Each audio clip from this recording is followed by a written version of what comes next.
Point charge in dielectric medium, ये हमारे पास examination point of view से एक इम्पोर्टेंट टॉपिक है। हमारे पास सेंटर में एक पॉजिटिव पॉइंट चार्ज है। अब हम पॉजिटिव पॉइंट चार्ज है इससे बाहर की जानब हम लाइंस ड्रा करते हैं। आर हमारे पास रिप्रेजेंट कर रहा है रेडियस ऑफ स्फीयर। एन जो है वो हमारे पास परपेंडिकुलर है सरफेस ऑफ स्फीयर के। और ई हमारे पास क्या है, इलेक्ट्रिक फील्ड। डी हमारे पास डिस्प्लेसमेंट वेक्टर है, मीन फील्ड वेक्टर।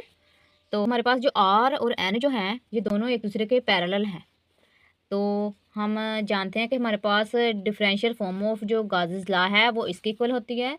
तो हमारे पास ये वैल्यू डिवाइड हो रही है, हम इधर को लेके जाएंगे तो ये हमारी वैल्यू जो है मल्टीप्लाई हो जाएगी डेल डॉट ई, ये permittivity of medium is equal to rho. तो हमारे पास परमिटिविटी ऑफ मीडियम और ई जो है इलेक्ट्रिक फील्ड जो हमारे पास इक्वल होती है डी के। तो हमारे पास वैल्यू आ गया del dot D is equal to rho. अब हमने क्या करना है, गॉसेस डाइवर्जेंस थ्योरम अप्लाई करना है। तो हमारे पास del dot D D V is equal to rho D V आएगा। तो हमारे पास divergence theorem Gauss's divergence theorem apply करने के बाद जो वैल्यू आएगी वो आएगी D dot N D S is equal to Q. अब हमारे पास ये वैल्यू आ गई।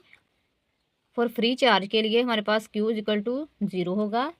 अब हम क्या करेंगे, D dot N D S equal to Q. हमारे पास एन और आर जो हैं ये दोनों एक दूसरे के पैरेलल हैं, तो ये वैल्यू साथ आ जाएगी is equal to Q. N और आर जो है इन दोनों का हमने डॉट प्रोडक्ट लिया हुआ है, तो अब हम क्या करेंगे, आर एन डॉट प्रोडक्ट की जगह कोस थीटा आ जाएगा। आर और एन जो है ये दोनों पैरेलल हैं। जब दोनों पैरेलल होंगे तो थीटा हमारे पास जो होगा वह ज़ीरो होगा।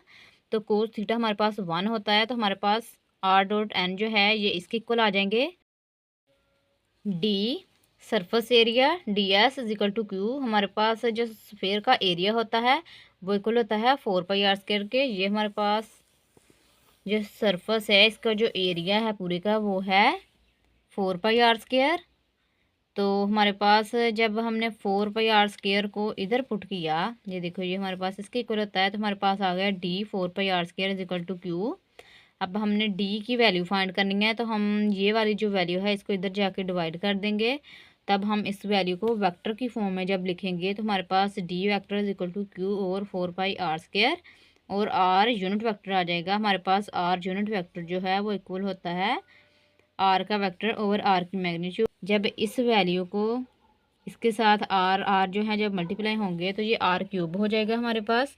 तो हमारे पास डी जो है वो हमने किसके इक्वल रखा है, परमिटिविटी ऑफ मीडियम और इलेक्ट्रिक फील्ड ई के। तो अब हमने क्या करना है, इलेक्ट्रिक फील्ड की वैल्यू फाइंड करनी है। तो हमारे पास परमिटिविटी ऑफ मीडियम जो है वो डिवाइड हो जाएगा। तो हमने पढ़ा था कि हमारे पास परमिटिविटी ऑफ मीडियम और परमिटिविटी ऑफ फ्री स्पेस जो है वो इक्वल होती है के एक डाइलेक्ट्रिक कांस्टेंट है। तो हमें वैल्यू चाहिए परमिटिविटी ऑफ मीडियम की। तो अब हमने ये वाली जो नीचे वाली वैल्यू है इसको इधर जाके मल्टीप्लाई करवा देना है। तो हमारे पास ये वैल्यू आ गई परमिटिविटी ऑफ मीडियम की। अब हमने इस वैल्यू को इधर पुट कर देना है। तो फॉर डाइलेक्ट्रिक मीडियम के लिए electric field for dielectric medium के लिए जो है वो होगी D over permittivity of free space के। डी की वैल्यू जो हमने फाइंड की है, डी की वैल्यू हमारे पास ये है वेक्टर की फॉर्म में। तो अब हम इसको इधर पुट कर देंगे तो हमारे पास आएगा डाइलेक्ट्रिक ई डाइलेक्ट्रिक मीडियम के लिए क्यू आर और 4πr³ एप्सिलॉन नॉट के। जब हम विद आउट डाइलेक्ट्रिक मीडियम ले तो जो हमारे पास जो के है वो इक्वल होगा 1 के। तो के इक्वल 1 के आ गया। अगर हम इधर 1 पुट करें के की जगह तो हमारे पास के जो है 1 हो जाएगा। 1 को इन सब के साथ मल्टीप्लाई करें तो कोई डिफरेंस नहीं आएगा। तो हमारे पास ये वैल्यू आ जाएगी। अब हमने क्या करना है, इस वैल्यू को अब हमने इधर पुट करना है। ये देखिए हमारे पास ई किसके इक्वल है, क्यू आर ओवर 4πr0 और Q R vector 4πr³ epsilon not.